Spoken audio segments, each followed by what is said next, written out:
Look, thank you all very much. The Australia-China relationship gets stronger and stronger.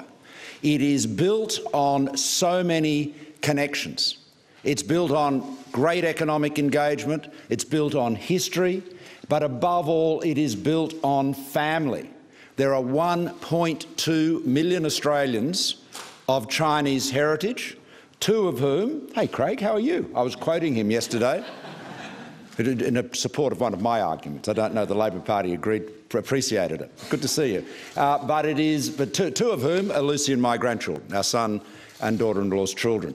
So it's a very deep relationship, and it gets deeper all the time. And we have literally hundreds of thousands of Australians and Chinese now going back and forth, studying in each other's countries.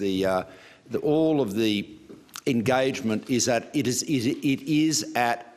enormous levels and growing all the time. And you know, it is 24 years is not a very long time, truthfully, but I think back to when I was in does anyone here know Hebei province well?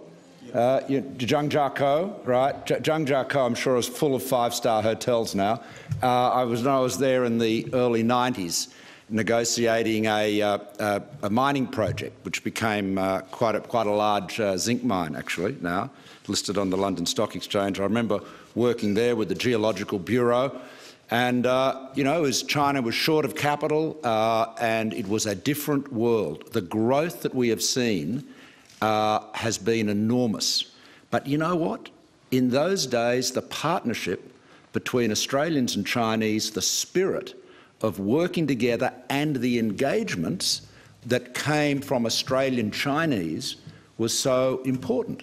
I mean, one of our geologists, some of you may know him, Joe Bo, who is Joe, he was educated in China, did his PhD in Australia, and has been doing business back and forth ever since. You know, this is when I say I talk about family and engagement. So much of this is being driven by people and those personal ties. And that's why it's very important to ensure that where you'll see in the media and sometimes you'll see from politicians, and I know there's been a bit of negativity expressed by my political opponents in the course of today's sessions, you can often see a lot more negativity presented than is actually the case.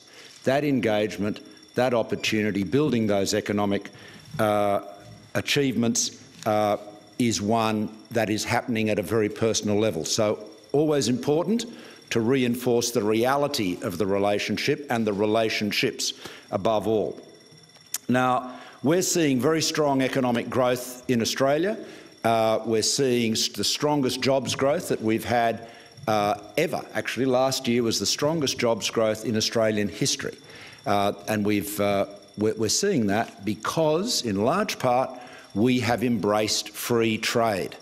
You know, I remember when the G20 was in Hangzhou, one of the most beautiful cities. I don't know how many of you have been out on the West Lake at dawn, but that is one of the most extraordinary experiences with the beautiful islands, the artificial islands, and the lake look as though they're floating. It's a magical place. But we were there, we had the G20 there, and both Premier Xi and I used different metaphors to talk about protectionism. He talked about it as being like locking yourself into a dark room and cutting yourself off from others. And I used a slightly different metaphor. I said that anyone who thinks protectionism is a ladder to get you out of the low-growth trap is kidding themselves. It's not a ladder, it's a shovel to dig that trap much deeper. And as all the economists here know very well, we actually have seen that movie before in the 1930s. So protectionism is not the answer, and that's why we are unashamed advocates of free trade. And you know, right now, when you add up our free trade agreements, both in place, agreed and in force, and under negotiation, we have an agenda that will provide better access for Australian businesses to markets totalling $65 trillion US, or 80% of global GDP.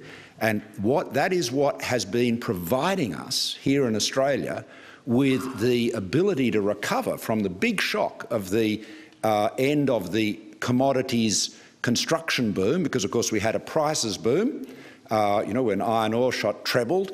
We all remember those halcyon days, and then there was a huge amount of investment which supercharged the economy and resources.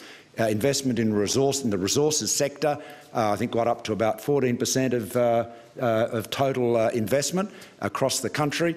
That was always going to scale back. How do you avoid having a hard landing? Well, a big part of that was the big export markets that we opened up, and of course no one bigger than China. So we're both committed to more free trade, more open markets, and we know, both China and Australia know, that is when that's what drives jobs. Now, from time to time, there will be differences in terms of issues, particular issues, but the important thing is we deal with them as friends with respect. Mutual respect is the absolute key, and that's what we undertake, and I know that's what characterises our relationship. Sometimes you'll get issues at a fairly granular level. Recently there were reports of containers of wine being held up on the docks. Well, we went to work to ensure that could be resolved, and indeed so it was. And thanks to this Trade Minister, Steve Ciobo, and all of our officials, our trade officials, we're able to work through issues like that. So the important thing is to keep building the relationship. As I said, it's based on mutual respect. Yes, we have different political systems, but as long as we respect each other, recognise that we have so much in common to share, and above all recognise that we have a great economic relationship, which of course always fills the pages of the Financial Review, but it is a family relationship as well. You could not imagine modern Australia without our 1.2 million Australians of Chinese heritage, and it is just part of our extraordinary story, this great Australian project, the most successful multicultural society in the world. So I'm filled with optimism about the relationship. I think we should all be positive about it and recognise the strength of the engagement, and also note that sometimes in the media there is always going to be an emphasis on differences, on conflict, on problems. Overwhelmingly, the relationship is strong and by any measure getting stronger.